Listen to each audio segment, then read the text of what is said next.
Peta Kritiam, Dwai Payana Virahaka Tara Juava, Putreti Tamayataya, Taravo bin Hehidus, Tam Sarva Taridayam, Muninhana Tohushmi, Bakchavahina, Aparhara Lakshay, Chiptascha Kamhari Tarangamaji, Kripa Maitwam, Sharanam Prapanam, Vrinde Namaste, Charanara Vindam, Tvai Vasmi, Najivai Vaihavina, Iti Vigna Radhe, Tvam Nayamam Charanantike. Namo Vishnu Padaya, Guru Prasthaya Bhutale, Srimati Bhaktivedanta Madhavaditi Namine. Namo Vishnu Padaya Radhikaya Priyatmane, Srimad Bhaktivedanta Narayaniti Namine. Namo Vishnu Padaya Krishna Prasthaya Bhutale, Srimati Bhaktivedanta Swaminiti Namine. Vanchakalpa Tarubhyascha Kripa Sindhubi Eva Chapatitanam Pavanibhyo Vaishnavibhyo Namo Namaha. So, Dandavat Pranams, everyone. Thank you for joining us for this part of our Navadvip Parikram. I was reading in the Navadvip Parikram book last night, and I keep rereading the paragraph where Srila Gurudev is talking about how this is the place where offenses are not considered. And I am so grateful for that. I beg that each of you would forgive any of my offenses as I do my best to host today. We are going to be visiting Janudvip to start with some glorious Harikatha from Her Grace Shamarani Didi, and then we'll be blessed to go to Sri Modrajruma Dvip with His Grace Bhagavat Maharaj to talk about Mamagachi, and then Sripad Bhaktivedanta Vaikanas Maharaj to talk about Sri Sharangana Dev. And at the end, we will have a brief Q&A.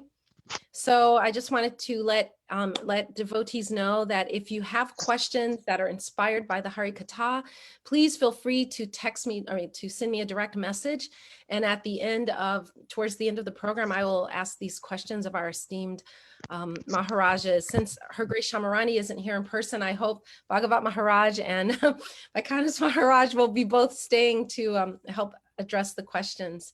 And so to start, I'm going to play a video which will take us along our way. We have been in Sri Kola Dvip yesterday, visiting various places in Sri Rutrudvip, and now we are going to make our way to Sri Janu Dvip. And I will share my screen. One moment. And Yashoda Nandan, you may want to make me the host because I think it keeps your picture up as the host and you are not on, or Yashodari, whichever of you are the host. Meanwhile, let me get this video started. Okay.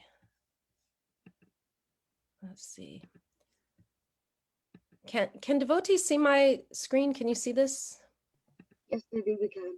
Okay, thank you. Just want to make sure. Haribol.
Rama, Hare Hare.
Ramana Hari Bol, Jai Jai.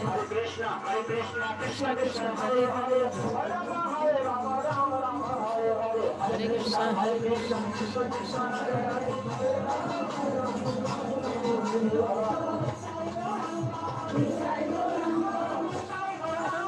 Nitai Gauranga, Nitai Gauranga.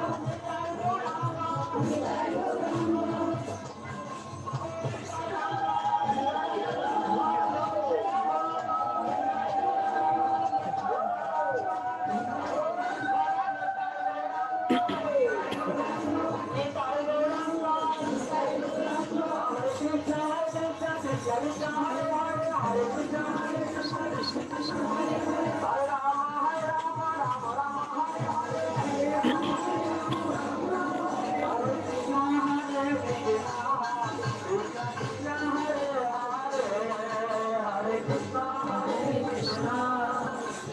Krishna Hare Hare, Rama Hare Hare.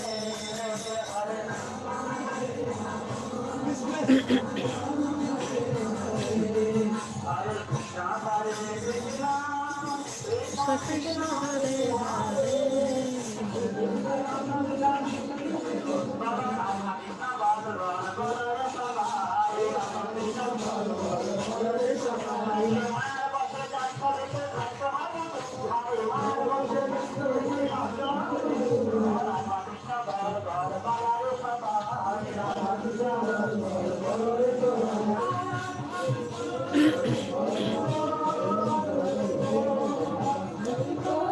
Hari Bol, Hari Bol, Hari Bol.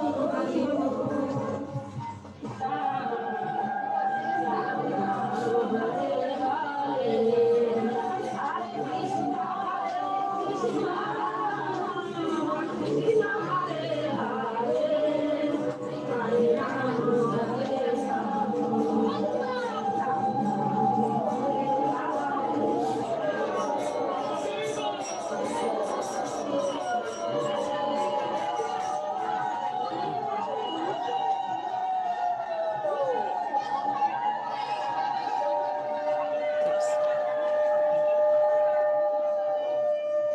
Wow.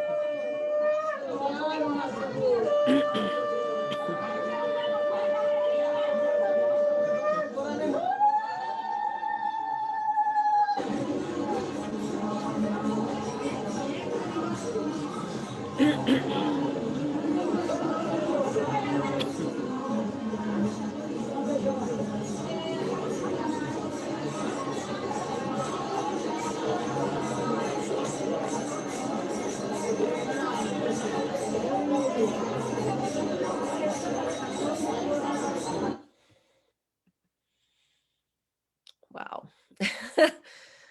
I think it's so lovely. We really feel like we are being brought along. Hari Bol. Um, and so for our first Hari Katha, let me also run the video for Her Grace Shamarani, Didi. Give me one moment to sort this out. Okay. Okay.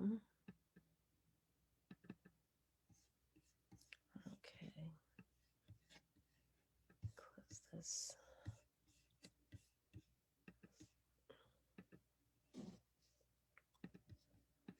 All right. Sharing my screen again.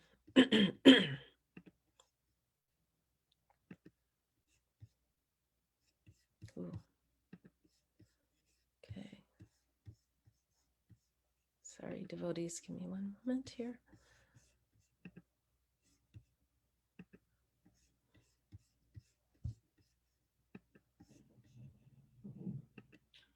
Agyanam timirandasya Gyananjana salakaya Chaksurunilitam yena tasmai Sri Can you see the video or no? First, I offer my unlimited obeisances. Don't think you can. Hold on. We can just see a painting, that's all. Oh, sorry. That's just my desktop. Hold on. Let me see if I can get this going again. Give me one moment. I think there was a technical problem.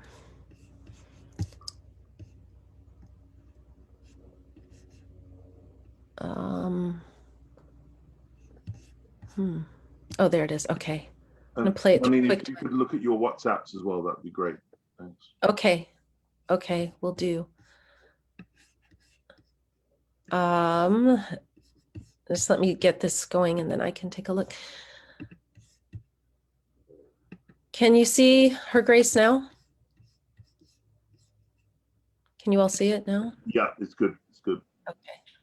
Agyanam timirandasya Gyananjana salakaya Chaksurunilitam yena tasmai Sri Gurave Namah.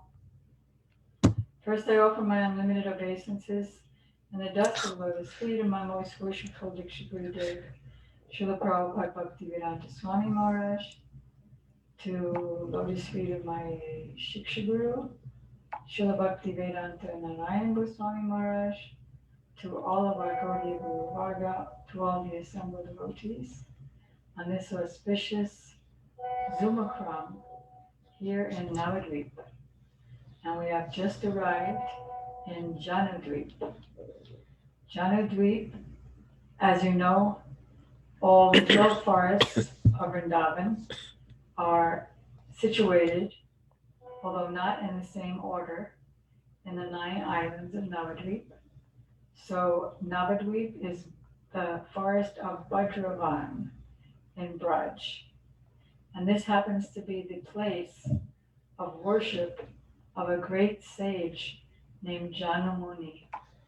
And Janamuni was worshiping here for many, many days, years, and his worship so much pleased Chaitanya Mahaprabhu that Mahaprabhu appeared before him. This is way before the manifested pastimes 500 years ago.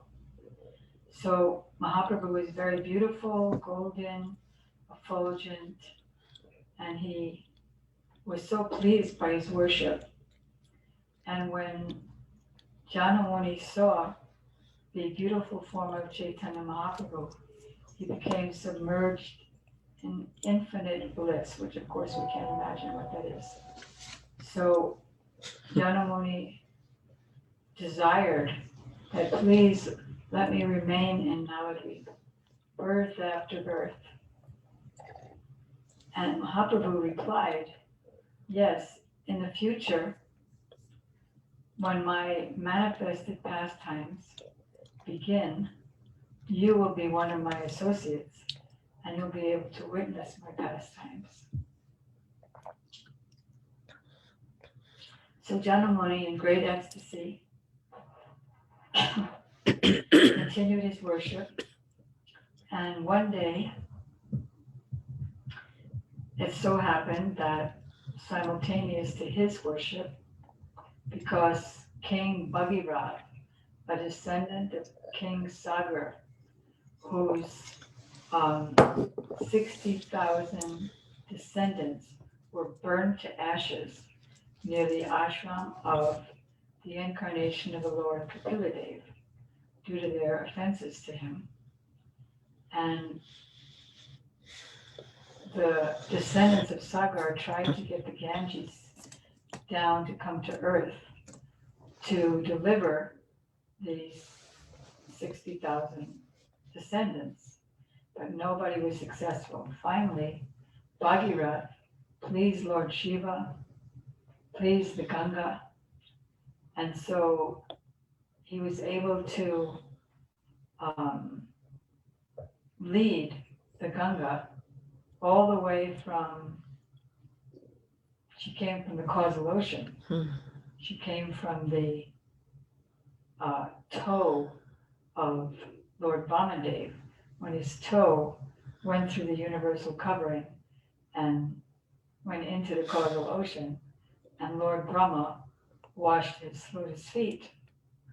So this Ganges river is coming from there, very transcendental, down to the earth. And then she swiftly followed Bhagirath, the king, Bhagirath, as he was going very fast on his chariot through the earth. And finally, they came to, he was on his way to different cities and gradually going to the great ocean via Hardwar, Prayag, Kasi, other places, and finally reaching and submerging the ancestors' dust underneath her waters so that they could be delivered, the souls there. So they were on their way, but then they came to Navadvip. At that time, it wasn't even called Navadvip, so long ago that there weren't 9 islands yet. So when Bhagirath passed by the sage Janamuni's ashram, little cottage, he offered his obeisances and proceeded. And the Ganges was so delighted to be in the area of her Lord's future pastimes that she wasn't even aware of her body.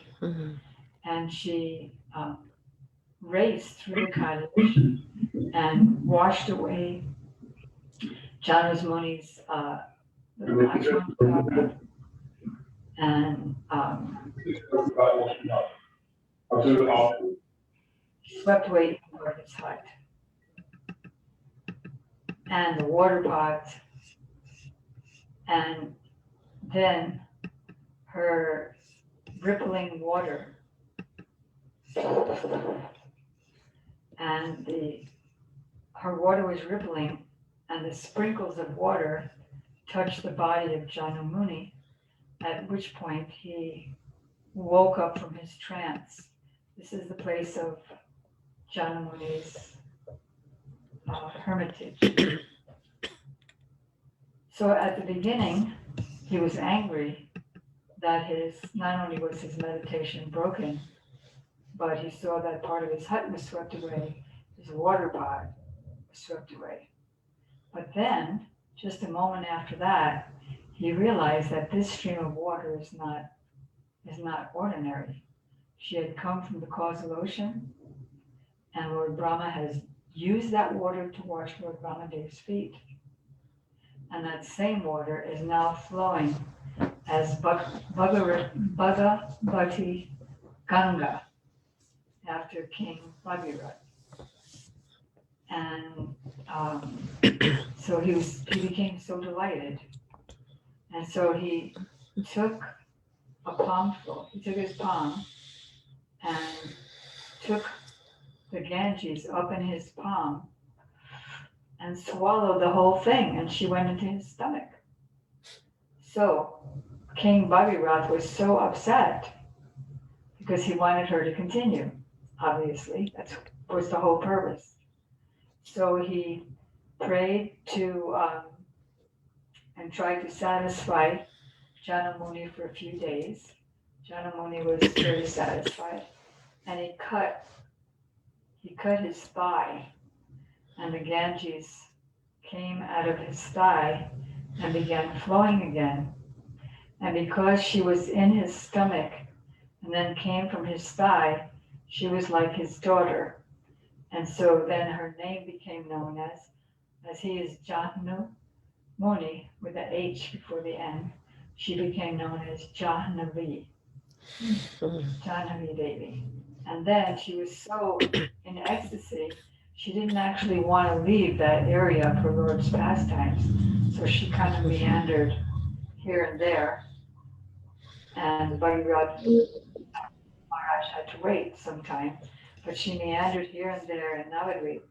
And thus she cut that land into 9 islands. And then it became known as Navadvip. So very, very interesting. And here's a picture. This is from the Navadvipam Parikrama book of Srila Gurudev's, which is sometimes it's an expansion of the Navadvipam Mahatmya, and sometimes more information is in the Navadvipam Mahatmya. So we're very lucky to have both. Like, for example, in the Navadvipam Mahatmya, it says that he became angry when he saw his Hadkan, and then he swallowed her up. But here in the Navadvipam Mahatmya, it says that he became angry for a moment, then realized who she is, and then very delighted, he drank her up. So we get more information. There's a few sentences missing, so to speak. Did I show you the picture of, because she's a transcendental personality, she's not different from her picture. So here we are on mental Navadvipam Parikrama. And so we can take Achman and we can even jump in to the Ganges, take the dust from the bank of the Ganges, put it on our heads, our eyes, our tongue, same thing with the Achman water, and on our hearts. And pray that the pastimes of Mahaprabhu in the Ganga become revealed in our heart, and we can sooner than later participate. So the Ganges is very interesting because she, although she came from the causal ocean, how did she get to the causal ocean? She's a Saki of Krishna, and in Goloka Vrindavan in the Kunj, she was delighting in beautiful conversation with Krishna, and then all of a sudden Radharani and her associates came, and so Ganga became embarrassed and immediately turned into water. So Radharani asked Krishna, "Oh, where did your Saki go?" And Krishna said, he was also a little embarrassed, and he said, "Oh, you're the only Saki that I have." And then Radharani was so pleased that she determined to make Ganga Saki her Saki. So then came to the causal ocean, and then to Vamandev's feet. So Srila Gurudev mentions here in the Navadvipam Parikrama that the Akbar, Emperor Akbar of Agra, in his court there was a dispute between devotees, scholars, princes, royal scholars, as to which is superior, Ganga or Jamuna. So he knew that the only one who could solve this would be the greatest scholar of that time, and that is Jiva Goswami. So he called him to come to Jaipur from Vrindavan. He didn't want to leave Vrindavan, Jiva Goswami. So he went after lots of assistance from Emperor Akbar, that if he could arrange that he could come back on the same day, then he would go. So he arranged whatever conveyances were needed. So then when the question was brought to Jiva Goswami, he said that, well, Krishna performs his personal pastimes in the Jamuna. So Jamuna is generally more sacred, more superior to the Ganges, which comes from the feet of a plenary portion of uh, Krishna named Vamandev, and the Jamuna is Krishna's personal consort, Vishaka, or Kalindi also.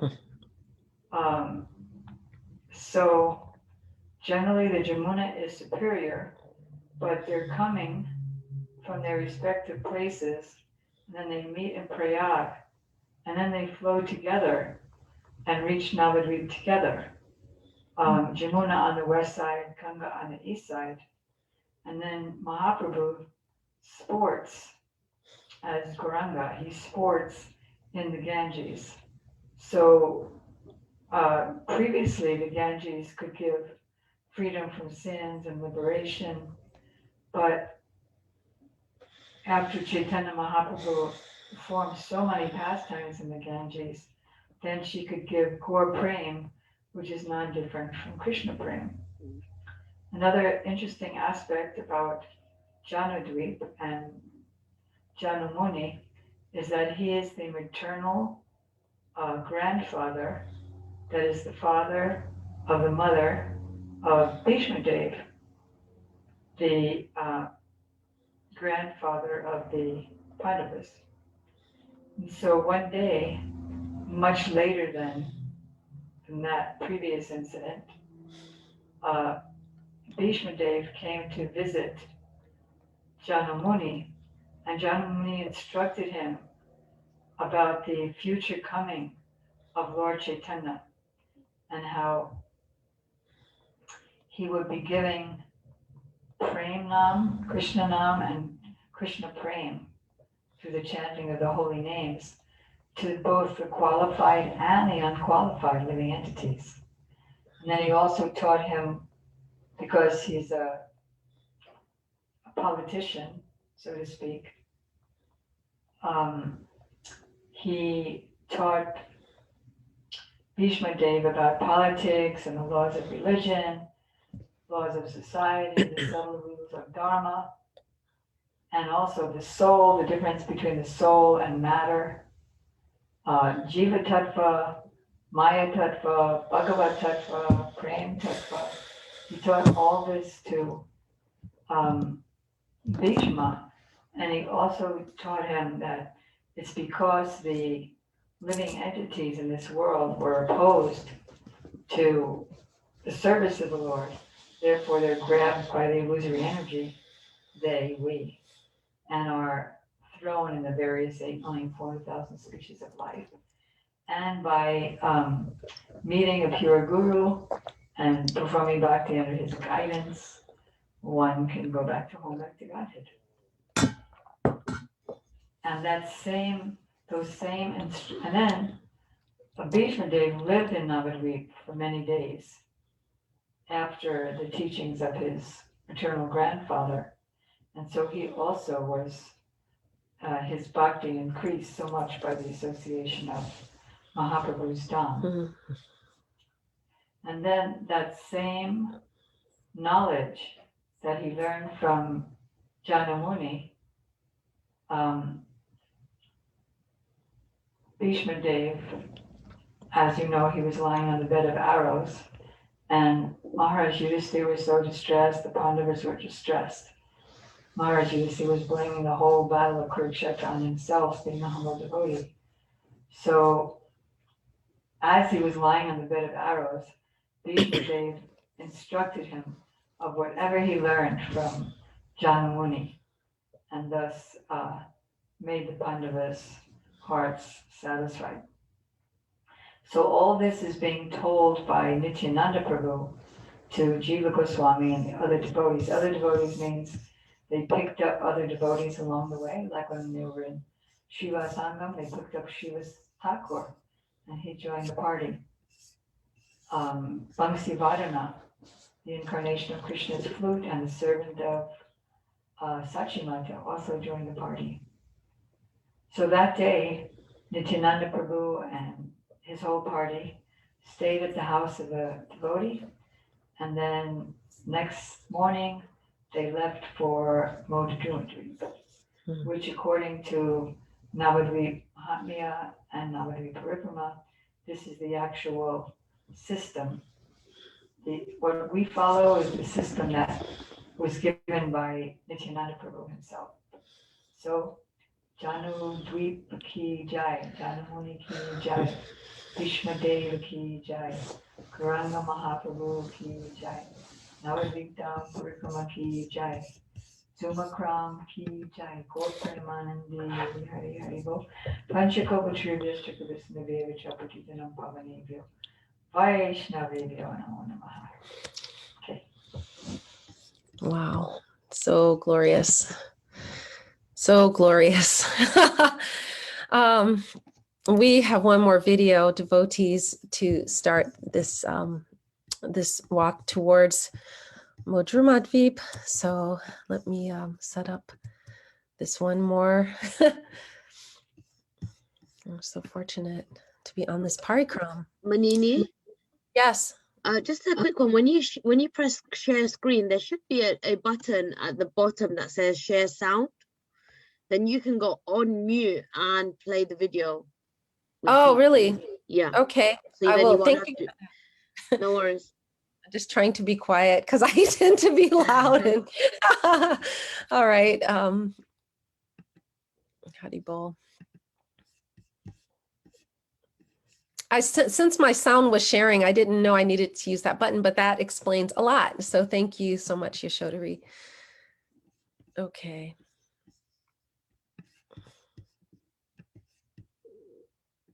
All right, let me share a screen again.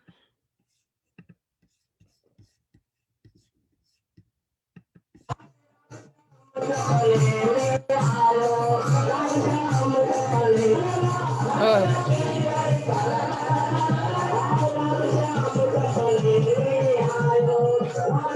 Sorry. Sorry about that, devotees. I think I have to have something installed in order to run this better. Let me restart this video and we will just go with it. Can everyone see my screen? Hopefully. We can. Yes? Okay, Haribol.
তুমি ঠিক বলছো, বিষারীর অন্ন খাইলে মলিন হয় মন, মলিন মন হইলে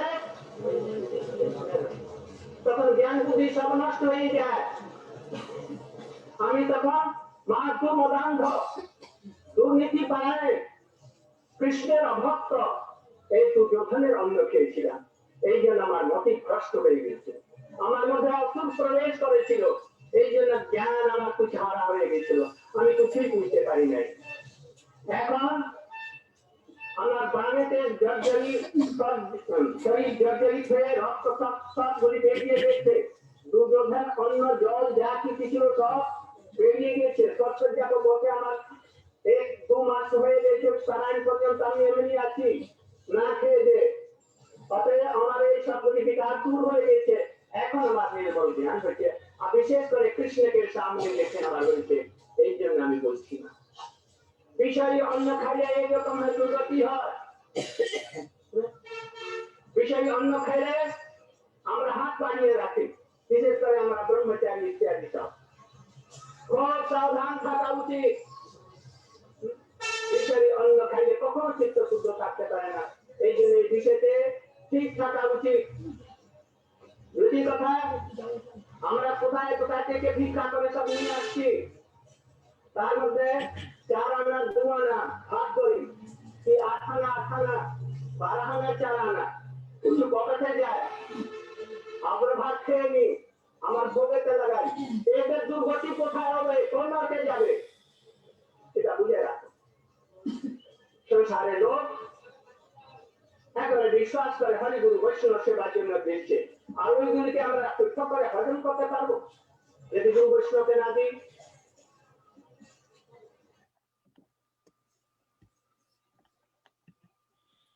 Wow, these videos really do a fantastic job of transporting us into that experience. And now that we are in Sri Modradrumadvip, we are honored to hear from our beloved Shripad Bhaktivedanta. Is it Bhaktivedanta Bhagavat Maharaj? Maharaj? Let me ask you to unmute actually while I'm here. There you are. Bhaktivedanta is the title. That's yes. I just wasn't Bhagavad sure. is the name. Well, thank you. Eight sannyas name. Yes, thank you, Maharaj, for that and for giving us your glorious Hari Katha, Hari Bol. Would you like me to cue you? I know that some people find it distracting when the. That's fine. You can cue me. I don't have a. Okay, Hari Bol. You don't cue me, I'll just talk for hours. Okay, and just to let you know, I believe you have, oh, I don't see, I think it's 15 minutes. I'm not 100%. Well, you have 15 minutes, okay. Or maybe 20, but I'm sorry, I can't find that page at the moment. This But year I have 30. No, I'm only joking. It says I have 20. actually, you have 20. You have 20 minutes, Maharaj. 20 minutes. Okay, Hari Bol.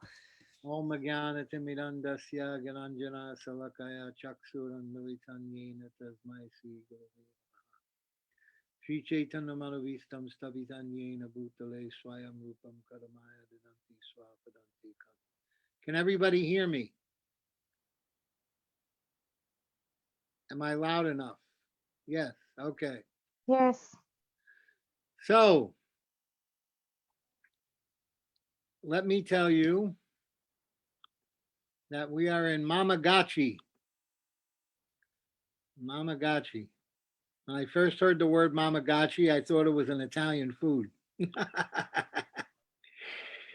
So, Moda Druma Dvip, the island that we're on right now, is also known as Mamagachi. And in Braj Leela, it's called Bandirvan. And in the Vrindavan book of Parikram, Vrindavan Parikram book, Gurudev tells this beautiful story about Bandirvan. But we're not going to tell that story today. We're going to tell another beautiful story that Gurudev told us about Lord Ramachandra, who in a previous kalpa, not in this kalpa, but in a previous kalpa, kalpa means Chatur Yuga, 4 yugas. So, or no, not Chatur Yuga, means maybe a previous day of Brahma, kalpa. Okay, at any rate, it was a previous kalpa. And Sri Ramachandra, together with his younger brother Lakshman and wife Sita Ji, had, as we know the story well, been banished to the forest on the order of his father Dasaras, and stayed for some time at Modadrumadvip. They stayed at this particular place. And there's many beautiful side stories about the pastimes of Ram and Sita in the forest. And in this particular Leela, in this story, there is this enormous banyan tree. And and on its branches, which extend far and wide, sat many kinds of birds. Gurudev describes the birds as all chirping and sweetly singing an unending song. So the beauty of Modadrumadweep captured the heart of Ram, Lakshman, and Sita. And Ram had Lakshman construct a hut made from leaves underneath this big banyan tree, which extended all over. And they stayed there for some time.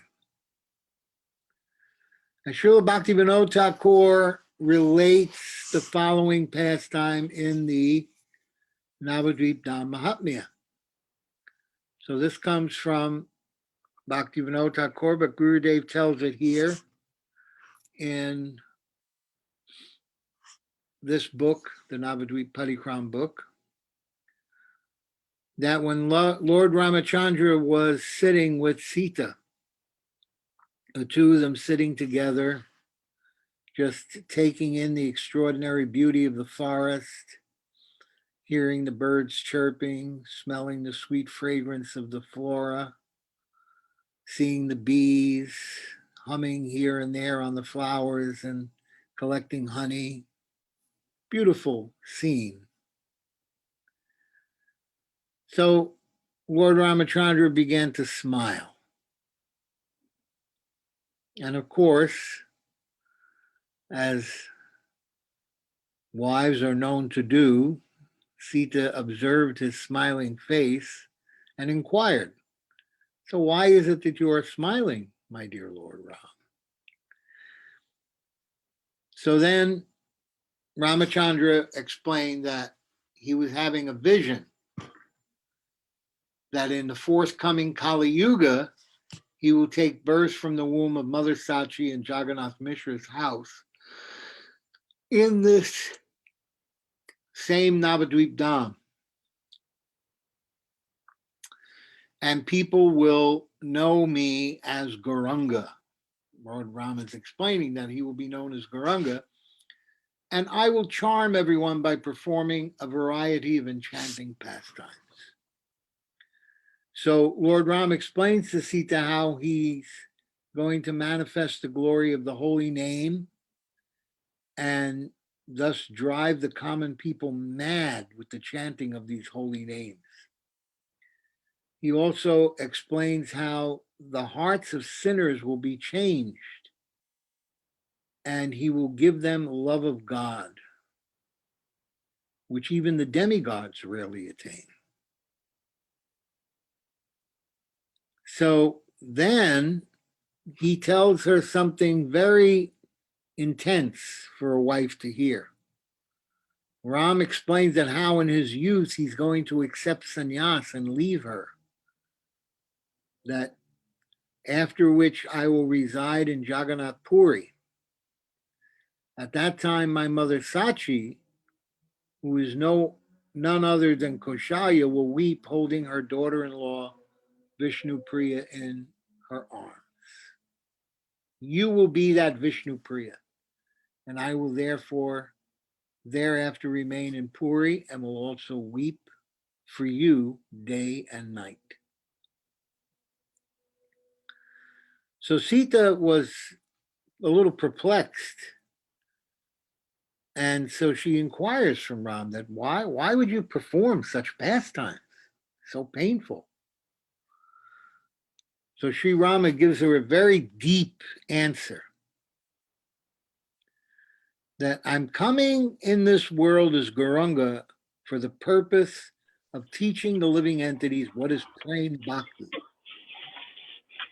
Prem Bhakti is tasted in two ways: Sambhoga and Vipralambha, meeting and separation. And in the meeting, the Sambhoga Ras, the pleasure one receives in meeting is very prominent. However, in Vipralambha Ras, in the distress of separation, one actually attains the happiness of a constant internal meeting with the beloved in which everything external is forgotten. So therefore, Ram explains that only in separation do one-pointed Rasik devotees attain the unlimited bliss of service. Therefore, without Vipralamba, Sambhoga is not nourished. Meeting is not nourished without separation. Therefore, in Vipralamba, rasa is 1,000,000 times more relishable than Sambhoga. In other words, in separation, it's 1,000,000 times more relishable because internally we're meeting at every moment with the beloved. So then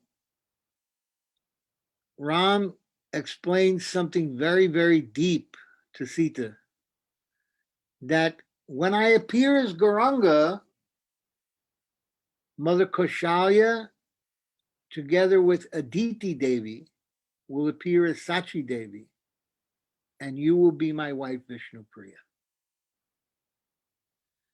And there's a very important reason for this, because something is going to happen later on in this present incarnation of Ram with you as Sita. I'm going to find an excuse to abandon you and send you to the hermitage of Valmiki. So when I do that, I will be in great separation from you, and I will make a golden statue of Sita, a golden Sita, and this golden Sita will be worshipped by me, Ram. So he says, in the same way, in my incarnation as Gora, when I leave you, you will manifest the deity of me as Gauranga, and you will worship me in Navadvip. Through the pastimes of Gauranga, I will teach the world the excellence of Vipralamba Ras. So Navadvip Dham is very, very dear, even more so than Ayodhya. And unfortunately, this banyan tree will become famous as Ram Vat, but it will disappear in the beginning of the Kali Yuga. So we cannot see this great banyan tree that Rama had this discussion with Sita under. Now, after staying there for some time, Sri Ramachandra, together with Sita and Lakshman, departed for Dandakaranya. So by the desire of Ramachandra, something else very important happened. Guhaka, the king of the Nishada race, took birth in the house of a Brahmin as Sadhanan Bhattacharya. And Sadhanan Bhattacharya had one pointed firm face in Ramachandra and was present in Sri Jagannath Mishra's house at the time of Sri Chaitanya Mahaprabhu's appearance in this world. And when he took darshan of Nimai as a baby, he didn't see Nimai. He didn't see Gauranga. He saw Lord Ramachandra. And later, he had darshan of Sri Ram, Sita, Lakshman, and Hanuman with folding hands at their feet. So Sadhanan Bhattacharya, he was very dear to Lord Ram as Guhaka, the king of the Nishada race in Ram Leela. And as Sadhanan Bhattacharya, he would come to the house of Jagannath Mishra to take darshan of child Nimai often. After some time, Sri Chaitanya Mahaprabhu inaugurated the Harinam Sankirtan, and Sadhananda performed kirtan in Mahaprabhu's group and was overwhelmed with transcendental bliss. The other thing about Modadruma Dweep, if I'm correct, I'm supposed to speak about this in Mama Gaji. Yeah.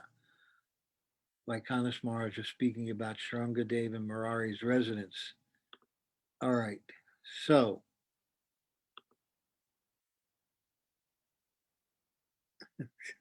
Budar is asking me which is higher, Sambhoga or Vipralamba? Vipralamba. Gurudev is saying Vipralamba. Okay, so then, although Gurudev makes a very important point, and we should understand something.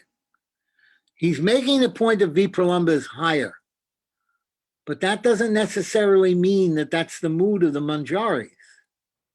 Gurudev spoke. I understand now why Budar is asking me this question, because Gurudev spoke about this. He said you should not think that the eternal service of the Manjaris is to keep Krishna and Radha separated. That's not the Manjaris' eternal. Their eternal service is to put them together, to keep them united as much as possible. So we should not confuse the fact that Vipralamba being higher because of the constant internal meeting means that Manjari Bhav is not the highest, because the Manjaris are always arranging for Sambhog. We should understand that without that Sambhog, without that meeting, because I've heard Gurudev talk about this also, actually Vipralamba cannot be nourished. The intensity of separation cannot be nourished without the intensity of meeting, and vice versa. So although Gurudev is saying here that Vipralamba is the highest, there's also the point that the position of the Manjaris, who are the greatest devotees, are always engaged in Sambhog, arranging for the meeting of Radha and Krishna. So I hope that addresses the issue that I think Budar was trying to bring up by asking the question. Another important point about Modadruma Dweep is that it's the appearance place of Sri Vrindavan Das Thakur, who is the author of Chaitanya Bhagavat. And he is actually non-different from Sri Dwaipayana, Krishna Dwaipayana Vyas. His mother is the daughter of Srivas Pandit, Narayani Devi. Excuse me, the niece. Yeah. The niece of Srivas Pandit, not the daughter. She was the daughter, I think, of Sri Ram Pandit, the brother of Srivas Pandit. And once at Srivas Angam, when she was a very small child, Chaitanya Mahaprabhu gave his remnants to her, and she became blessed by those remnants, and her body became sanctified to be the vessel in which Vrindavan Das Thakur would take birth. And so the Vrindavan Das Thakur takes birth there, and in due course of time, Narayani Devi marries into a Brahmin family. Her husband dies, and she ends up living again with Srivas Thakur, with her uncle. And Srila Bhaktisiddhanta Saraswati Thakur establishes a Gaudiya Mutt here in Modadruma Dweep, with Sri Gaura Nityananda and Sri Jagannath. The deities served by Sri Vrindavan Das Thakur are still worshipped there. All right. And how much time do I have left? You have about 3 minutes, Maharaj. You're right on. schedule. 3 minutes. Yes. Okay.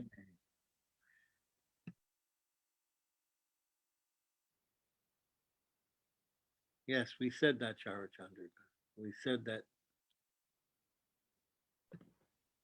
And we will take questions at the end, devotees, if you want to send them in. Those No, that the want people are making comments while I'm Yeah. speaking because they think I don't know what I'm talking about, but that's fine. I mentioned exactly what she said. I made the exact point.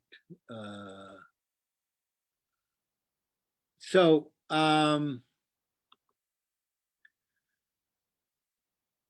therefore, let me see. There's a couple of other points about this place just to run over them quickly. Malini Devi's father's house and Sri Vasudev Dutt's residence are both there in Modadrumadweep, the house of the father of Malini Devi. And okay, and this is getting into what Vaikanas Maharaj is going to speak about, so I'm not going to talk about this anymore. Okay, so I cede the last 2 minutes to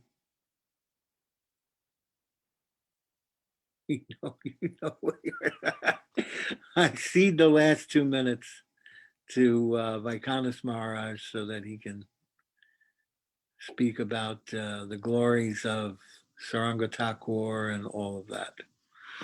Vanchakalpatarubhyascha kripa sindhu bhayavacha patitanam pavanebhyo vaishnavebhyo namo namaha.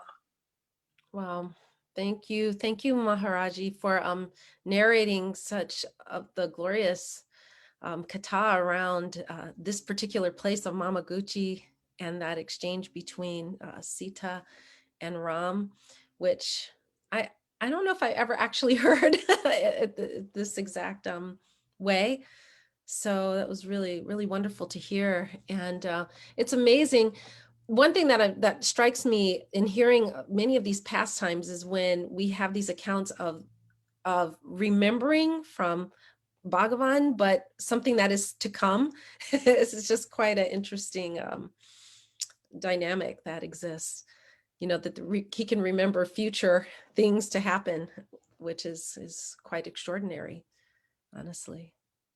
So with that being said, I know there is another video to play, which I will share screen and do. And Yashodananda, is Bhaktivedanta Vaikanas Maharaj here? I don't know if I see him in the. He's next after the next video, right? Right. Is he present? I shall look for you, and if he's not, I shall send the pigeon to Oregon to find him. Okay, because I don't see him in the list of folks. Don't worry, we'll get him. Okay, I've got 2 ways of getting him. No problem. Okay. I'm here. Oh, there he is. Oh, he's Haribo. how boring. I really wanted to chase him down. Haribol. Okay. Hey, I'm going to. Maharaj. Oh, yeah. You want me? there? I'm right Can't here. you not be there so I can chase you down? Dandavats Maharaj. We're going to run a quick video and then come back for your Harikatha. And yes, please. One moment there. Okay.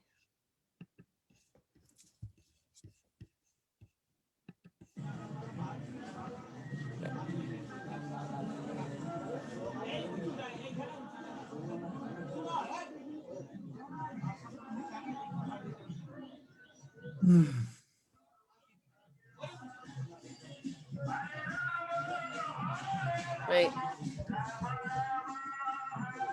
I don't think this is showing. Can you all see can you see it or no? Yeah, we can, Malini. Oh, you can. Okay. Thank you. Sorry, there was a delay. All right.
गुरवे गौरचंद्राय राधिकायै तदालयै कृष्णाय कृष्ण भक्ताय तद्भक्ताय नमो नमः।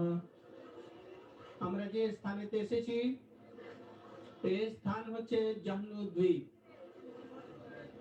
এইখানে চৈতন্য মহাপ্রভুর আবির্ভাবের পূর্বে জাহ্নু ঋষি এটা জেনে যে এইখানেতে চৈতন্য মহাপ্রভু রূপেতে কৃষ্ণ এখানে আবির্ভূত হবেন, এই জন্য এইখানে এসে তপস্যা করছিলেন। পরবর্তীকালেতে যখন ভগীরথ গঙ্গাকে নিয়ে যাচ্ছিলেন তখন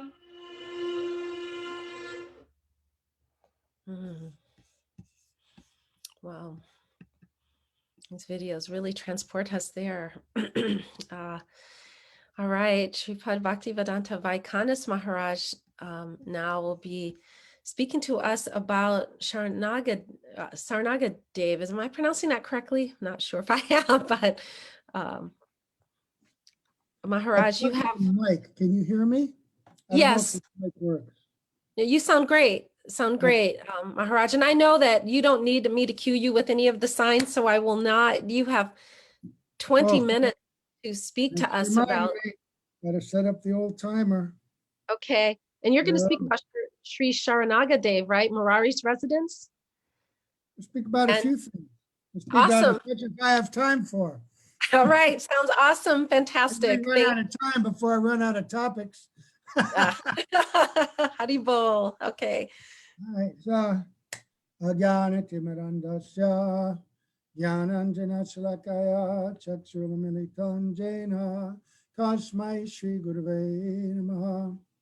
Gurave Gaura Chandraya Radhikaya Tadalaye Krishnaya Krishna Bhaktaya Tad Bhaktaya Namo Namaha.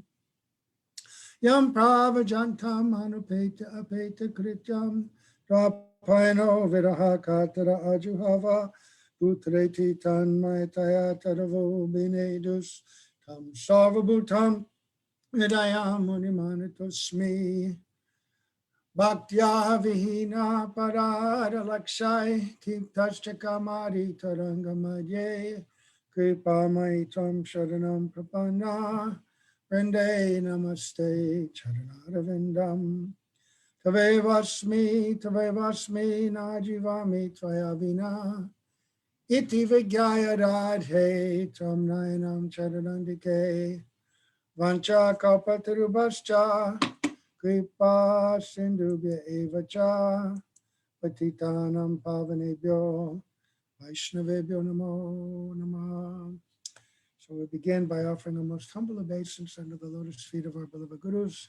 And Shri Guru Pada Padmaniti Leda Bhavishta Om Vishnu Pada Stotra Sat Sri Srimad Bhakti Vedanta Swami Maharaj Srila Prabhupada and Sri Guru Pada Padmaniti Leda Bhavishta Om Vishnu Pada Stotra Sat Sri Srimad Bhakti Vedanta Narayan Goswami Maharaj under our exalted Upanuga Guru Varga, all the devotees, assembled devotees on this wonderful Navadvip Parikram. So, start. We've been tasked to speak Saranga Moradi, which means a number of different things. We just visited in Mamagachi, far side of Madhurmadweep, the ancestral house of Vrindavan Das Thakur, raised by his mother Narayani, and in the house of her uncle, the father of Malini, the wife of Srivas Thakur. And there's so much to say about that, but we're going to move up the road a little bit. And if you go up the road, on the left is a very small little temple. Oftentimes when the Parikram party is really big, we don't stop there formally anymore. We used to, but in that, it's a very important place. And you can see in the Parikram book, there are two pictures. This is what it looks like. There's a gate and a wall from the outside, but let's see, can we get it? But there are a few distinct features. There's the temple itself, and that tree is a very old bakul tree that's been there since the time of Lord Chaitanya and before. And this was the residence of Sarangadev Thakur. And there, he was very old at the time of Mahaprabhu, but he was a very important associate of Mahaprabhu. He is, I can't remember the name. I have it written down, it'll come up. He has Leela and Krishna Leela as a gopi, and he's considered one of the branches of the Chaitanya tree. And in that beautiful little temple are a number of deities. The tall ones, I think Radha Madhav, are the deities of Saranga Thakur. And the smaller Radha Krishna deities are the deities of Vasudev Dutt, whom we'll talk about if we have time. But you can go in there. I heard a very nice thing from Tridani Maharaj this morning. He was saying that when he used to go there originally, the pujari who was there was a very old Vaishnava, nearly 120 years old. And when he left, very sweet man. And when he left, he was the guru of the man who is currently the disciple. I'm currently the pujari. So, Saranga Thakur's deities are called Radha Gopinath, the large ones there. And we also heard, he said that during the time of Saranga Thakur, that tree was hollow and it wasn't very healthy. And there was a snake in it, poisonous snake, and everybody was afraid of it. But Saranga Thakur would give it milk, prasadam, every day, which you're usually not supposed to do, right? Feed a snake milk and it becomes more poisonous, but he's a Vaishnava, he's so merciful. And after a while, the snake left. But Mahaprabhu came to that tree in the courtyard and it was very old and dying. And, Saranga, this bakul tree is dying. What are you going to do? Saranga Thakur replied, other than your mercy, Prabhu, I don't see any hope for this tree or for any of us for that matter. And so Mahaprabhu embraced the tree and it's still there today. Large.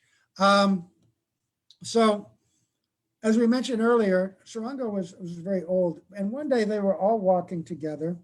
And this was just after Mahaprabhu had chastised Devananda Pandit. Mahaprabhu asked him, Saranga, you're very old. How are you able to maintain your service? You should have a disciple to assist you. And Saranga said, oh, until now, I've never found anyone qualified to be a disciple. Mahaprabhu said, oh, what? Anyone that you accept will immediately become qualified.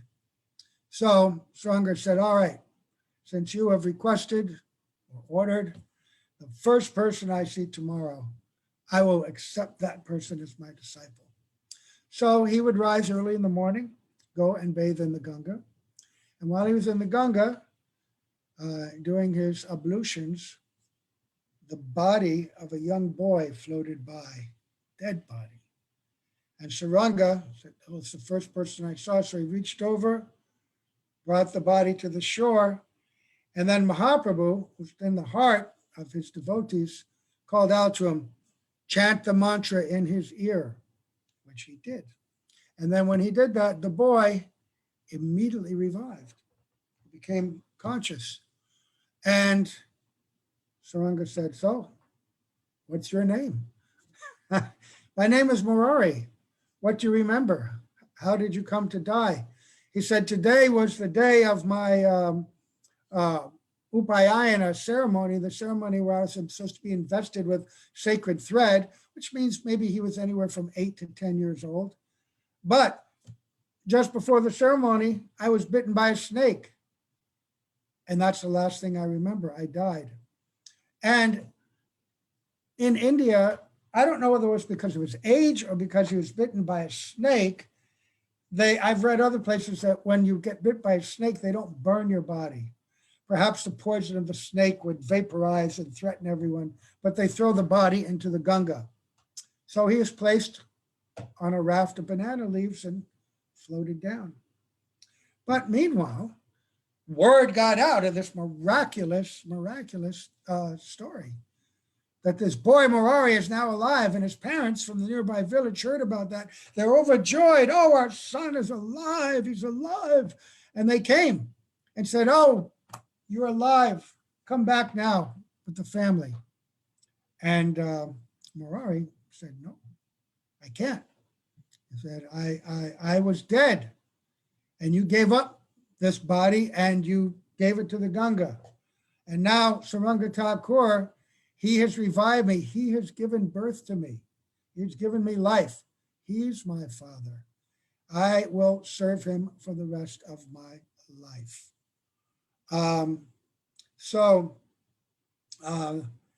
This Murari, he's called Saranga Murari because there are many Muraris, but his initiated name was Murari Chaitanya Das. And in the Antyakanda of the Chaitanya Bhagavat, there are some stories about him. He's a rather remarkable devotee.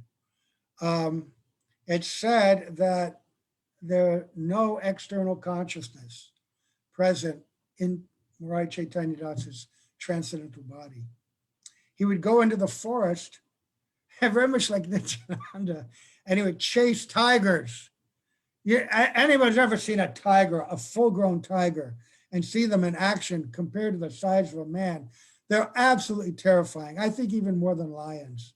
They're larger than lions. And he would chase them and then jump on their back and ride them, if you can imagine. And then the tigers would become very peaceful and still. Back means his wife said back her. What? Padara told his wife, she phoned him back to you, you're getting back in. That woman.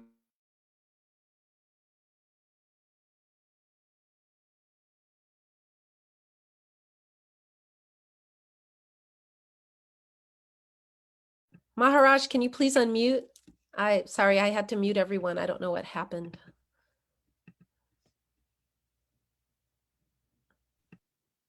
Mute me right in the middle of my story of the great Murari Chaitanya Das. So besides tigers, he would also take poisonous snakes and giant pythons and put them on his lap and play with them, laughing in great delight. And it's said it's the mercy of Nityananda Prabhu that he had this capacity. Avadut Mahashai Nityananda Prabhu. He's very affectionate to his servants, and by his grace or by a sidelong glance or a wink, they can enjoy Mello's pastimes that even Lord Brahma cannot experience. So he was always in forgetfulness of himself as well. And he would continually speak his mind out loud while in great ecstasy. Very much like we read about Mahaprabhu, that in internal consciousness, he would just speak erroneously, madly. No one could understand him. And then sometimes he would go and he'd bathe in the Ganga and he wouldn't come out for 2 or 3 days. He would be in there in trance, in meditation, in remembrance. But he would come out with no inconvenience, hunger, thirst, wrinkles, or anything. And sometimes he appeared mad and dumb like Jud Bharat, insentient. His activities were incomprehensible. This is described, they say, this is the fierce intensity of his immeasurable prowess. And how did this all happen? By the mercy of Saranga Das Thakur. By his connection with the great devotee, he also became a great devotee, and he is also one of the eternal associates of Mahaprabhu. His family, he has descendants living there to this day. Saranga Thakur was originally, in Krishna Lila, Nandi Mukhi. Okay, Nandi Mukhi, very famous gopi. All right, so also in that temple are the deities of Vasudev Dutt. Vasudev Dutt was also a very famous devotee of Mahaprabhu. He was the brother of Mukunda Dutt. The two of them were known as great singers. We know so many pastimes of Mukunda Dutt. He is the one who introduced Gadadhar Pandit to Pundarik Vidyanidhi. And it's said that other than these two, when Pundarik first came, nobody knew his identity or his secret, what a great devotee he was, because he's a very wealthy person and he had that appearance. However, both Vasudev Dutt and Mukunda Dutt knew. Now, Vasudev Dutt, sometimes he's referred to as the elder brother, and sometimes in some writings, the younger brother. By birth, he was older than Mukunda. But one time, he was asked, I think by Mahaprabhu himself, Vasudev, who's older, you or Mukunda? And he replied, well, by birth, I'd said that I'm older, but Mukunda came to you first. And so he took birth spiritually before me. So he's older than me. He's older. And in Krishna Lila, those two are, because they're famous singers, I wonder if you can guess who they might be. The singers who sing in the courtyard of Nanda Maharaj, Nanda Baitak, every morning and sing the pastimes of Krishna and in Vrindavan and everywhere. They are none other than Snigdhakant and Madhukant, right? The two, and before that, who were they? They were the twin Arjun trees, the two sons of Kuvera, Manigriva and Nala Kuvara, who by mistake, by misfortune or good fortune, they offended Narad Muni, and then they were living in Braj as Arjun trees until Krishna liberated them. And then when they ascended to Goloka Vrindavan, they became Snigdhakant and Madhukant, and in Mahaprabhu's pastimes, Vasudev Dutt and Mukunda Dutt. And they are mentioned everywhere in Chaitanya Charitamrita, in Chaitanya Bhagavat, wherever there's kirtan, at Rath Yatra time and others, these two are mentioned. And there's a pastime from Chaitanya Bhagavat, Antya Leela, chapter 5. I think everybody knows this story, but this is very important because all of our acharyas mention this in connection with Vasudev Dutt. So Mahaprabhu had come to Srivas Pandit's home, and Pundarik Vidyanidhi had arrived. And Lord Chaitanya saw him and called out, "Oh, Father, Father." He would always call him Father, wild with love, and embrace him. And the two of them wept without restraint. Vasudev Dutt was there. And he knew, as we mentioned earlier, he knew who this, whoa, what's going on here? He knew who this Pundarik Vidyanidhi really was. So he was not surprised at all. He was very pleased. And at that time, Mahaprabhu was there. He's going to speak. But first they talk about some of the qualities. They say that by the Lord's mercy, Vasudev Dutt, he's learned, he knew everything. And one quality he had, he saw only the good in others. He never saw faults. His heart was filled with love for the Supreme Lord, for the Vaishnavas, and in fact, for all living entities. He was so compassionate. And when Lord Chaitanya saw Vasudev Dutt in the assembly, he embraced him and he was weeping. And then Vasudev Dutt grabbed the Lord's feet and he wept. And it's described that when Vasudev Dutt would weep, listen to this, when Vasudev Dutt would weep, even stones and dry sticks would also weep. What to speak of human beings. We've been in the association of great devotees, and when their emotions become very powerful, all around become affected by those emotions. But Vasudev Dutt was such that even inanimate objects would weep. So he had so many exalted virtues. It said that no one was like him.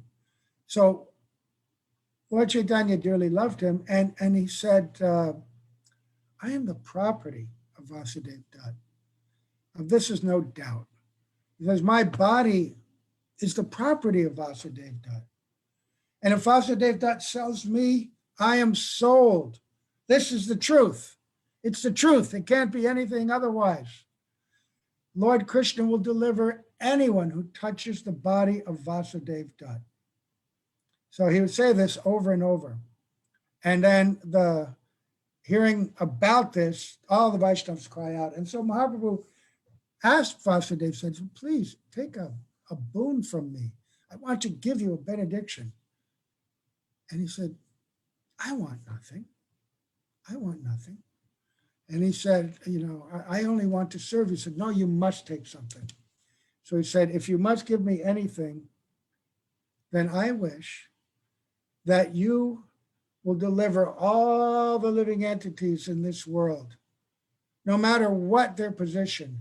Take their sins and put them on my head. I will suffer. You just deliver them all. And this is extraordinary. I mean, we have heard in the past of merciful persons who will deliver those who surrender to them, who accept them as their only savior. They will deliver them. But he was willing to deliver everyone, including envious demons, every kind of person.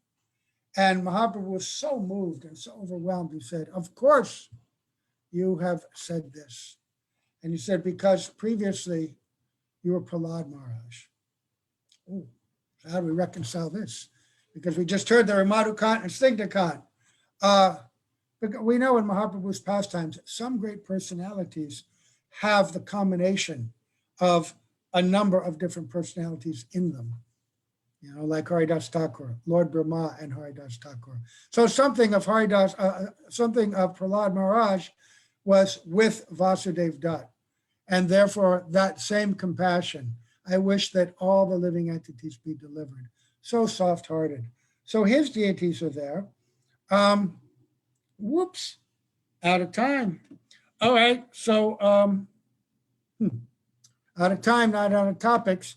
I'll just say one thing then. When Shamarani was talking this morning, she said that Jiva Goswami went down to Jaipur. No, Jaipur was the capital of the Rajput kings, the Singhs, Man Singh and others. Agra was the place. And therefore the way that Jiva Goswami was able to go, because he'd made a vow not to spend one night out of Vrindavan. So a kind of Pony Express was set up. Every few kilometers, a new set of horses and a new cart, a new chariot was there. So the horses could run full speed. And then after a couple kilometers, get into another chariot with a new set of fresh horses. And in this way, they could make it the 35 or 50 miles it is between Agra and Vrindavan. I forget whether it's 60 or 80 kilometers. And so that way he's able to go, speak at the assembly, and come back. All right. Oh gosh, I had so many other things lined up, but that's what it is, So that's all I have to say. Gaur Premanande Hari Bol. Thanks for letting me talk and meditate and glorify these amazing devotees for my purification. Hari Hari Bol. Bol. Maharaj. Thank Put you me so on much mute. for that glorious katha, and thank you for sharing it. One thing, a couple of things I just wanted to mention. I appreciate that you were showing the pictures from this book. And for devotees, this is a good time to do the commercial that we said we would offer, which is that if devotees have $2 to invest, a little less than that, there is an app called Bhakti Base, which contains this book. It also contains the Sri Navadvip Mahatmya and I think all of Srila Gurudev's other books. All the Haribol. books. Yes, it contains all the books, which we would then have on our fingertips at our phone or your iPad. So please, devotees, consider getting that. And I also want to, while I'm talking about opportunities for us to stay in the shower of nectar, Her Grace Shamarani Didi, whose video we played earlier on the glories of Janudvip and how Ganga became Janavi Devi and how she actually carved up Navadvip into the 9 islands. That was really a beautiful katha as well. And she has her memoir, The Art of Spiritual Life, as well as a new book with all of the art that she was inspired to create on behalf of Srila Prabhupada and Srila Gurudev in a new book coming out called The Art of Bhakti Illuminations. And there is a website, bhaktiartilluminations.com, where you can pre-order that book for, I think, almost half off, which is a wonderful opportunity. And there's a special price to get both her memoir and the new book at a special price. So in just a few minutes, we will do Q&A. But Maharaj, out of the katha that you just gave us, it was really, really wonderful to hear about. One thing I guess I have always wondered in the Gora pastimes, it does seem like many personalities are sharing a body, starting with Sri Radha and Sri Krishna, and then like all of their companions. I wondered if you might be able to elaborate a little bit on that phenomenon, really, or dynamic. Is it the case that like everyone comes in like a shared No, like, not everyone. okay. But the thing is, if you think about it, your head will crack. Yeah. We don't have in our own experience an appreciation and understanding of what transcendental consciousness can do. Right. But even in this world, we sometimes see 2 people in one body. They may have 2 separate heads, but they're in one body. But the thing is this, how is it possible? Because these personalities are under the influence of the Samvit and Ladini Shaktis. And so in that environment, in that situation, they're both in the same current. So they're like, 2 little rubber duckies in the same current side by side, traversing down the river. They're both experiencing the same inspiration, the same inclination, and they have this shared identity. We're hearing yesterday how it's possible that by appropriate worship and adhikar, even jivas like us can have simultaneous forms in Braj Leela and in Navadvip Leela. And that personalities, other personalities, they're simultaneously with Krishna everywhere he is at the same time. So for two persons to be in the same, Lord Brahma prayed to Haridas Thakur that I want your humility and I want your, to Prahlad Maharaj, so to become Haridas. I want your humility and your nishta. And so he was given that boon to live with him. They shared that same body as Haridas Thakur.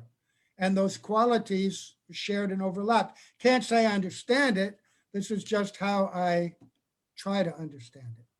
Yes, glorious, wonderful. And Bhagavat Maharaj, I didn't know if you might have a comment on that. If you do, you're welcome to What is the also. question? Sure. What is the question? Oh, it was the question I had about the phenomenon of personalities in Gaur Leela sharing a body that, His Grace Vaikanas Maharaj began to touch upon with Snigdha and Madhukanta and now it's Vasudev Dutt also being yes, called Prahlad Maharaj. and yes. Yeah. Actually, this goes, it's not just happening in Gaur Leela. Like, for instance, Drona and Dara enter into the body of Yasoda and Nanda in Braj Leela. Mm. They do this tapasya to become the parents of Krishna, but they don't become Yasoda and Nanda. They enter into the bodies of Yasoda and Nanda. Mm. And then they experience everything that Yasoda and Nanda are experiencing in that mood. So this is not just going on in Gaur Leela. This is going on in the Leela of Braj as well. That personalities are entering into the bodies of the Nitya Siddha personalities who are present in Bom Leela, and they're experiencing the bhav and the mood of Yasoda and Nanda, so as they can enjoy that path. Then after the pastime moves to the next universe, they ascend and go to Goloka, and they become like elder gopis and gopas in a mood of Nanda and Yasoda as parents, but they don't actually, they're not the direct parents. Wow, fantastic. I see Jiva Pavanan's making a comment. I don't know, Jiva Pavan Prabhu, would you like to unmute and make your comment to build upon this? Or would you like me to state your question? I was just appreciating the perfect question and the perfect answers given by our sannyasis. That's all. Hare Oh, Krishna. And I also want to say, Vaikanas Maharaj spoke wonderfully. And I found it amazing that when Bhagavat Maharaj started speaking, I just happened to be thinking about what Srila Gurudev was making the same points. So synchronicity was wonderful. Hare Krishna, Dandavas Pranams. yes. And if anyone has a question, I'll just say, if anyone has a question, please, this is a good time to write it in. We've been so fortunate today to visit Janudvip and then Modra Drumadvip. And I know Bhagavat Maharaj, while you were giving your Hari Katha, there was quite a sidebar running in the chat about Vipralamba and Sambhog. I don't know if there's maybe an opportunity for you to elaborate a bit on that, or Vaikanas Maharaj, if you care What to. I want to say about it, I don't want to discuss it. Okay. But I did see that basically we were confirming as There's Srila a Gurudev. conundrum there. What was that? There's a conundrum when you discuss Vipralamba and Sambhog, because we're told that the emotional state and ecstasy of separation exceeds that of Sambhog. However, that is until the next Sambhog, because when they meet, then that emotional experience is so glorious because, like when you're really thirsty, you appreciate the taste of cool, clean water so much more. But then you taste the water, and then you need thirst again to appreciate the water. They're part of the same experience, and there's a continual evolution of both of them. One happens, and then the other is nourished. They're constantly, apparently opposed to each other. Radhika is coming to meet with Krishna, and then just as they're about to meet, for no reason at all, apparently, she turns around and walks away. And Krishna's, wait, wait. And she just walks away. But then her friends, Manjaris, Bhagavad Maharaj was saying, no, come back, come back. That Gurudev would say over and over that if one wants to meet, the other feels the need to be in separation. And this enhances the joy of the meeting and the incredible experience in the separation. They're two parts of the same coin. And without meeting, what value is there separation? Gurudev say over and over, nobody wants Radha and Krishna to be separated. They always, who would want that? You want them to meet. And yet both of them, by their own internal inspiration, also arrange for separation. Our Guru arranged for us to be separated from him. We don't want it. But by that separation, if we're sincere, our appreciation and our determination to be united again in the future in person and now by seva, it shall increase. It increases our determination and our bhakti. So it's part of the same thing. You shouldn't be arguing so much about which is higher and lower, because from our perspective, the vocabulary is inadequate to convey these extraordinary conceptions. But what he said was right. Chara maybe she didn't listen to the whole thing or took it. It can be confusing, which is which. And that's all I have to say. Yeah. I don't know anything about it.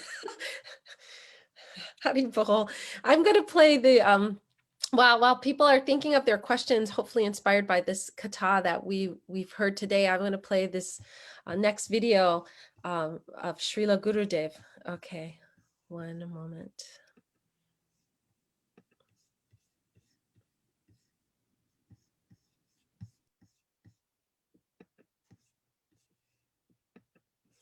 Okay. Hold on, I'm getting a pop-up here. Oh, can you see my screen? Okay. See?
गुरवे गौरचन्द्राय राधिकायै तदालये कृष्णाय कृष्णभक्ताय তদ্ভক্তায় নমো নমঃ। আমরা যে স্থানেতে এসেছি এই স্থান হচ্ছে জাহ্নু দ্বীপ। এইখানে চৈতন্য মহাপ্রভুর আবির্ভাবের পূর্বে জাহ্নু ঋষি এটা জেনে যে এইখানেতে চৈতন্য মহাপ্রভু রূপেতে কৃষ্ণ এখানে আবির্ভূত হবেন, এই জন্য এইখানে এসে তপস্যা করছিলেন। পরবর্তীকালেতে যখন ভগীরথ গঙ্গাকে নিয়ে যাচ্ছিলেন তখন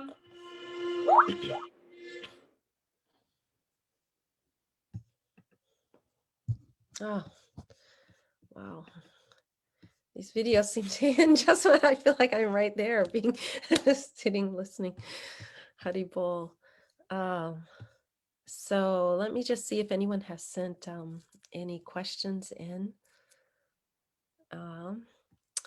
And I actually have one while we're waiting for questions, and this is for either Maharaj. I don't know if Ikanas Maharaj is unmuted, but I know that each of the islands represents, a limb of bhakti, and I wondered if either of you would be able to speak a little about Janudvip and Modradrumadvip in relation to that, and how we might understand and take shelter of the islands through that perspective.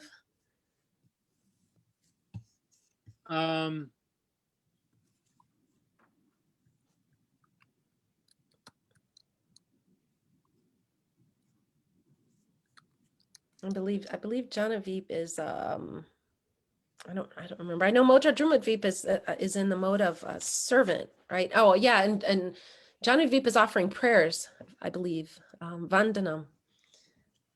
So Well, I can't remember which one is which, to be honest with okay. you. It's okay. Look on the Parikram book, page 9. Yeah, Janudvip is Janudvip is Vandanam, and Sri Modradrumadvip is Dasyam. So one is offering prayers and the other engaging as a servant. And for someone new like me, I don't know if this is a good question. I just wonder more about how to approach this in my bhajan or my bhakti as I'm Well, trying to endeavor in bhakti. It would indicate that when you're on that island or you're in that place, the energy of that particular limb of bhakti is more pronounced. Mm. And therefore you would get more strength in that particular limb of bhakti. Of course, we understand from the Upadesh of Srila Bhakti Pragyan Keshav Maharaj and Bhakti Thakur that the ultimate limb is hearing and chanting. That both of these two limbs in particular contain everything. Because in the kirtan we get all the hearing and chanting, and in the hearing we can only hear if we chant. So at any rate, the point is that these two, Bhakti Siddhanta Saraswati Thakur makes it very clear. I think it's Upadesh number 19, Upadeshavali number 19, where he says that the only process for realizing Krishna is hearing the transcendental sound from the lotus lips of the sadhu. There's no other way. It makes it very clear. And Bhakti Pragyan Keshav Maharaj emphasizes the point about kirtan being, both, and that everything is contained in this.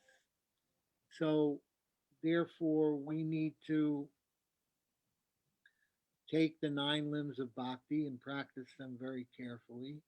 We can go to those, Gurudev makes the point that when you go to the holy places, you pray to the pastime. You can also pray to the limb of bhakti. We have to remember that our tendency is to think of impersonally. That's our upbringing. That's our training. That's our ingrained in our consciousness. And that problem is that we don't understand that everything is personified. Every limb of bhakti is personified.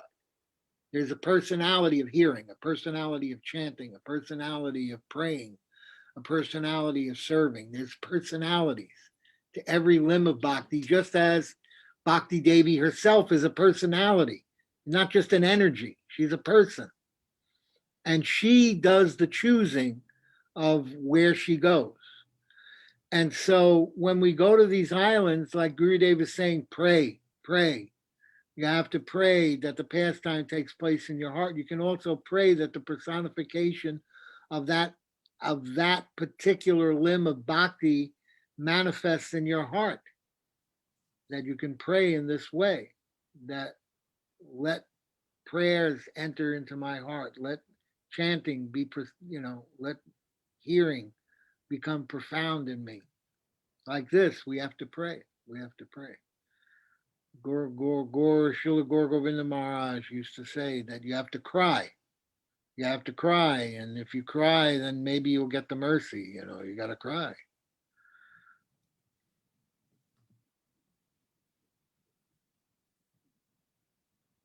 Sorry, I've heard this this katha about we have to go to the crying school. I think that's what Gaur Govinda Maharaj said. Yeah, Yes. I opened up a crying school. Yes. Haribol. Thank you, Jiva Pavanam Prabhu, for posting all of the limbs and associations there. Wow, that's great. Great answer, Maharaj. Haribol. Bhaktivedanta Vaikanis Maharaj, I know that you did not get a chance to share as much as you wanted. If either of you would like to share a little more katha, I don't see a lot of questions, but we have a little time. So certainly welcome to hear if there's a point that you really wanted to share, or a story you really wanted to share in a few minutes that we could all hear. That would be fine. Oh, and then Madhuvrat. Oh yeah, he says that Let Madhuvrat talk something. Madhuvrat is wealth of stories. He's just been sitting there. Look at him, ready to go. Unmute Madhuvrat. Chai. Madhuvrat, please, you can elaborate on your comment. That would help us all. I just wrote in the comment, and maybe Bhagavad Maharaj already said this, and I just wasn't listening, because that happens, right? But I said that on parikrama is we perform all the limbs of bhakti simultaneously. So even though each island is specifically one limb, when we're on parikrama in any island, we're doing what we're hearing, we're chanting, we're remembering, we're using our feet, padasevanam, we're offering ourselves. So it's kind of, that's why it's so powerful. And that's, I think Srila Gurudev used to say that about Kartik parikrama as well. That because you're also doing all these things in sadhu sangha, so it's like a really, I think it was Param Gurudev Srila Bhakti Pragan Keshav Maharaj used to say that twice a year, especially for grihastas, you have to like wind the clock. He used to say, so like you come to parikrama, you wind up the clock, and then over the next few months, the clock sort of starts to get a bit, slower and slower and slower, and you get less inspired, and then you go to parikrama again. And the clock gets wound up by this really intense experience of performing all the limbs of bhakti simultaneously in sadhu sangha. So, and I was also remembering that on this day, especially with Sripad Vaikanas Maharaj, I remember we walked this parikrama in torrential rain. Do you remember, Maharaj? Yeah. With Sadhu Maharaj. And we didn't think it was going to be a party. Huh? Remember the Tirtha Maharaj just took off. It was pouring rain, and then he just took off. And then you and me and Sajja Maharaj, we sort of came out to the gate. There was nobody there. Did they go? Did they not go? And then about 6 or 8 of us, in the beginning, it was only like a handful of us. We just started trudging off in the rain. And as we went along, we were picking up a few stragglers here and there. But I remember by the time we got to Modruma, our clothes were soaked completely through. My dunda, which had 2 layers to cover, and the other thing weighed about 50 kgs by that time. It was so waterlogged. And we got there, and they were just finishing all the katha because we got there a little later. And I was freezing to death by then. It was cold that day. Yeah, I came back with Sri Dandi Maharaj on a bus. yeah. It But I'm was sure it taught us something about, I don't know, humility or pretty ecstatic though. perseverance We had or great kirtan all the way It there. was, yeah. We had our own trolley, didn't we? Yeah, we had a little, yeah, I don't know how we got that. Was it waiting for us at the gate? Or did I we put a pick it picture up? on my Facebook today. You can see it if you go there. Really? Yes. All right. Because, yeah, we had a really nice kirtan, our small little group. You, me, Sajja Maharaj, we just, Yes. I remember getting lost in the Sankirtan because if you didn't and you were meditating on the environment, you would have been miserable. Because it was pouring. And then when we got there, it stopped raining. Yes. The sun You came know, out. Madhuvrat, what you just said, that we're performing all the limbs of bhakti, it reminds me about Srila Bharti Maharaj saying that the parikram has to be performed under the guidance of pranayi bhaktas.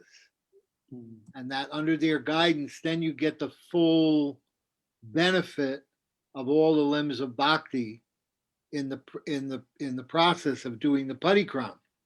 And this reminded me of a pastime that Srila Sridhar Maharaj told about him and Srila Prabhupada when Prabhupada was at Grihastha, and the two of them were at Braj Parikram. And in the morning, it was announced that Srila Bhaktisiddhanta Saraswati Thakur was not going on Braj Parikram, that he would remain at the tent and he would give some katha, some Hari katha. So Srila Sridhar Maharaj went up to Srila Prabhupada and asked him, so are you going to stay here and listen to Prabhupada, or are you going out on Parikram? He said, I'm going to stay here and listen to Prabhupada. What is the use of Parikram without Prabhupada? It's just eye exercise.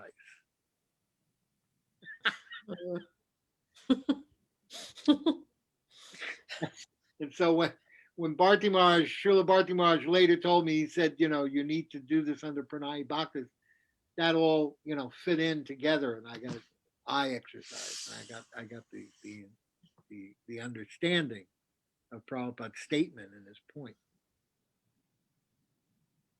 Looking at that picture, Sajjan Raj has an umbrella and he's looking pretty dry and happy. And behind him, you can't see my head, but you just see this completely waterlogged Yeah. person. I think I might have one with you on it as well, but I put that one on just because Sajjan Maharaj looks so happy. He looked so happy because he had an umbrella. He looks like Vamandev with his umbrella. And I soaked to the bone. Yeah. Yeah, Srila Prabhupada said, what do I care for this? What is it? They were going to go see Sheshai, near, begins with a K. What was the place? One of the places north of Vrindavan, begins with a K. Anyway, what do I care for that spot? And he even mentioned the name of the deity. He said, you know, Prabhupada is here.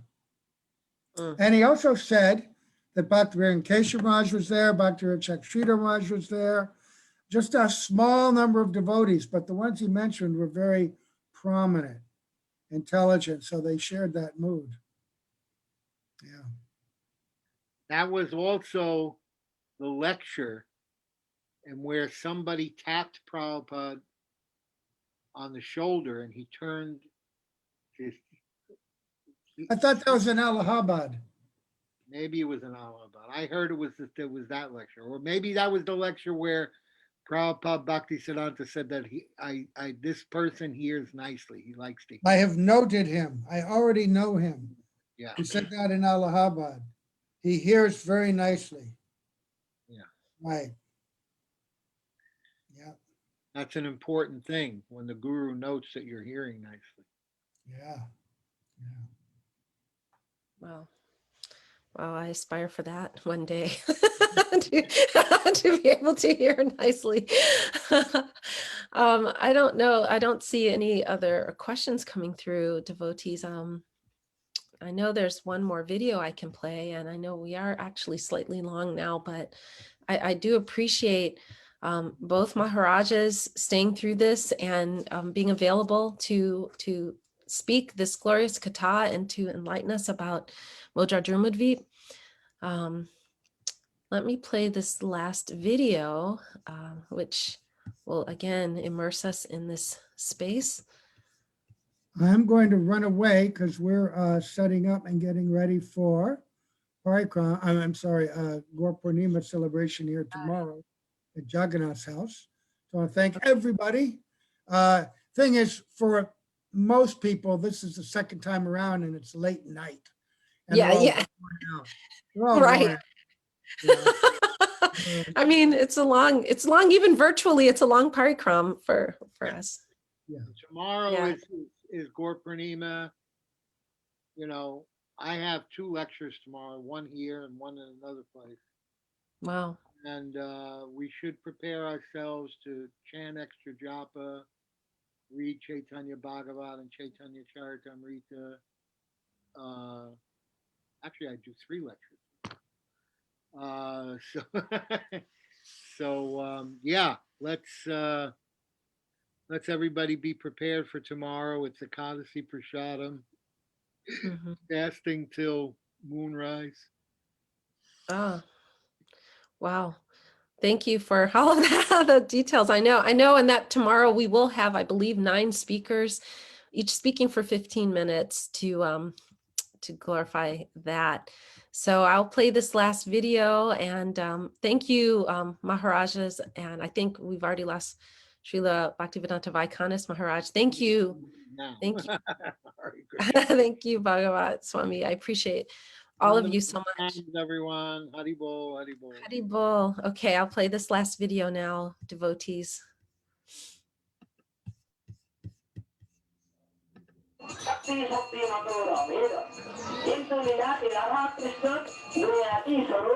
হৃদয় মায়া সর্বদিক ফেরি বিরজার পারে থাকে গুণত্রয় ধরি মায়া প্রকাশিত বিশ্বে বিস্তার প্রকাশ কয়ের ইতিহাস ভূগোল অঙ্ক ইত্যাদি যাবতীয় আমরা লাভ করে বলতে এটা অপরাধিতা অপরা পরমাণু শ্রেষ্ঠ এবং নির্দিষ্ট উপায় আর ধর্মান্তরে এখানে এটা আয়ুর্বেদ মেডিকেল এডুকেশন এখানে উনি পেয়েছেন ধর্মান্তরী বিশ্বামিত্রাদি ধনুর্বিদ্যা শিখি যায় বিশ্বামিত্র এখানে ধনুর্বিদ্যা শিক্ষা লাভ করেছেন সৌনকাদি রীতিবার পরে বেদমন্ত্র তার যে করে সমান শুনিজি প্রেমানন্দে সে বিদ্যানগরে ব্যাসপীঠে গোড়াগড়ি যায় প্রেম ভরে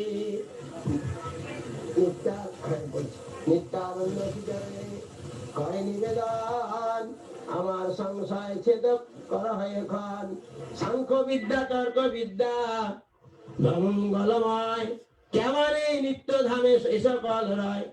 নিত্যানন্দ প্রভু একটি প্রশ্ন করেছিলেন যে প্রভু নিত্যানন্দের চরণে জীব গোস্বামী পরম পবিত্র ধামে নাহি অমঙ্গল তর্ক সাংখ্য শত নহে মানে এখানে ন্যায় সাংখ্য পাতঞ্জল এরা প্রবল নয়, এরা ভক্তির অধীনে এরা এখানে থাকে। সেজন্য এখানে সাংখ্য পাতঞ্জল বা জৈমিনী সমস্ত দর্শন শাস্ত্র কিছু ক্ষতি করবে না, ভক্তির অধীনে থাকে। সেটাই প্রবল ভক্তির অধীন সব ভক্তি দাস্য করে কর্মদোষে দুষ্ট জনে বিপদ জয়ে যায় ভক্তি মহাদেবী হেতা আর সব দান এখানে ভক্তি বলছে মহাদেবী এবং মহারানী আর অন্যান্য সব দান এদের নয় কর্মজ্ঞান যোগে মুক্তি করিবে না ভক্তি মহাদেবী হেতা আর সব দান সকলে সারা মধ্যে হরি সর্বত্র আদি মধ্য অন্ত সর্বত্র ভগবান শ্রী হরির গুণগান কীর্তন করেছেন। তাই চৈতন্য মহাপ্রভু বললেন কি জীবের স্বরূপ ধর্ম আমরা সকলেই অজ্ঞানতা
Wow, so great. So great to be able to follow Sri Krishna Chaitanya Mahaprabhu in this parikram so closely. Oh, all right, devotees, thank you all for your attention today and for participating with your ears and with your hearts and minds. And so I'm going to close out now and say Vanchakalpa Tarubhyascha. Kripa Sindhubi Eva Cha Patitanam Pavanebhyo Vaishnavebhyo Namo Namaha.